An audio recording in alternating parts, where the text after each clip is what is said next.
I would like to end by asking this interview, shit or not shit? Not shit.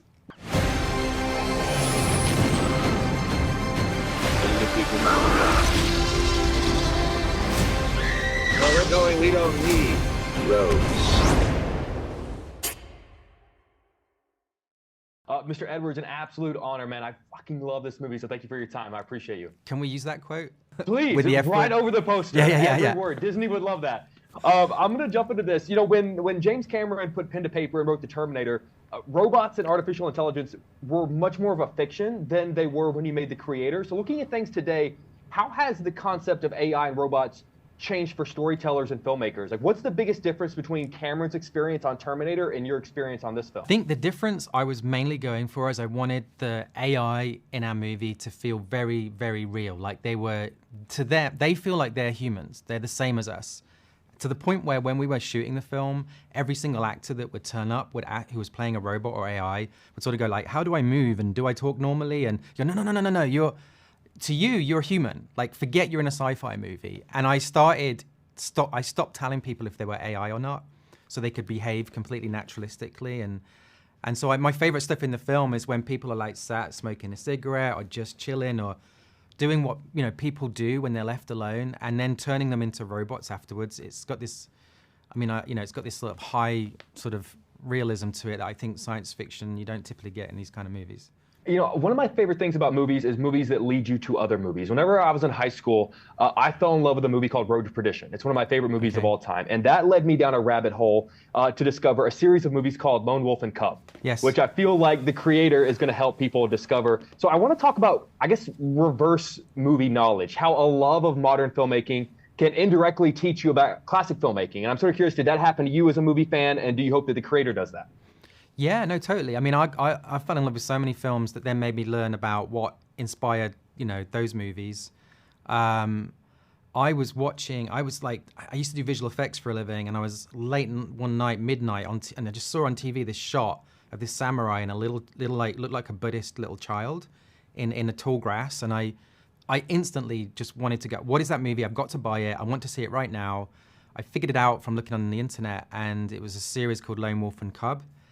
And I bought all the movies and all the manga kind of books. And that was I always wanted to make a film about this dynamic of like an old warrior and a child. But obviously in our movie, the child is this AI that if John David just kills this kid, he saves all of humankind. And that's like the big dilemma of the films. Can he do it? I honestly feel like Road to Perdition, Logan, and The Creator are like three perfect modern day personifications of Lone Wolf and Cub, man. So you absolutely crushed that. So it goes without saying that your first film was an original sci-fi thriller, cost $500,000, and then you did a massive Godzilla movie and a massive Star Wars movie. So when taking on a movie, I guess that kind of has a foot in both camps. It's both original and massive. Which past filmmaking experience taught you the most, gave you what you needed as a filmmaker and a storyteller? I guess kind of both, but I really wanted, there's so many advantages. It sounds stupid, but there's so many advantages to having no money.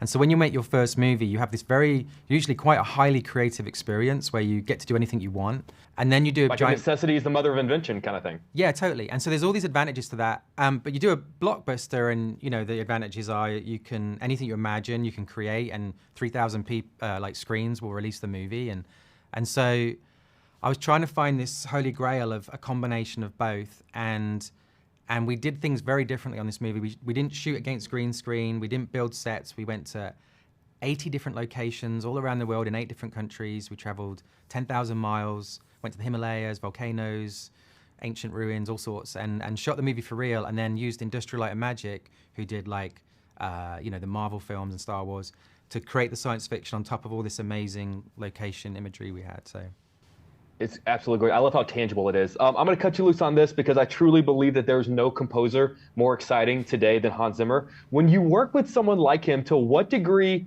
do you say, look, this is what I want to get out of this score? And to what degree do you just sort of lean back and go, dude, you're Hans Zimmer, do whatever you want to do?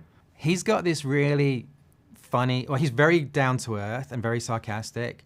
And basically his way of reacting to music is all he wants to know is it shit or not shit?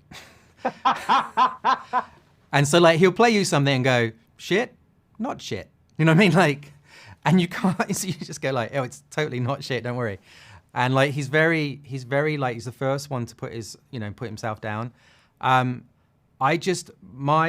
iPhone tells, as you know, it tells you what the top 25 songs you've ever listened to ever are. I looked the other day and 14 of them are Hans Zimmer tracks.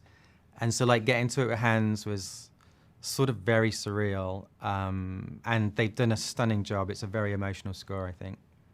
It's beautiful, as is the rest of this film. To give me the wrap, I would like to end by asking this interview, shit or not shit? Not shit.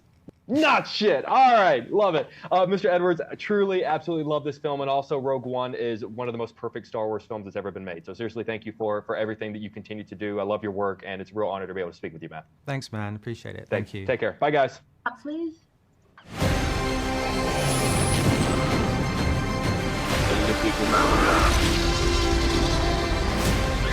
Where we're going, we don't need roads.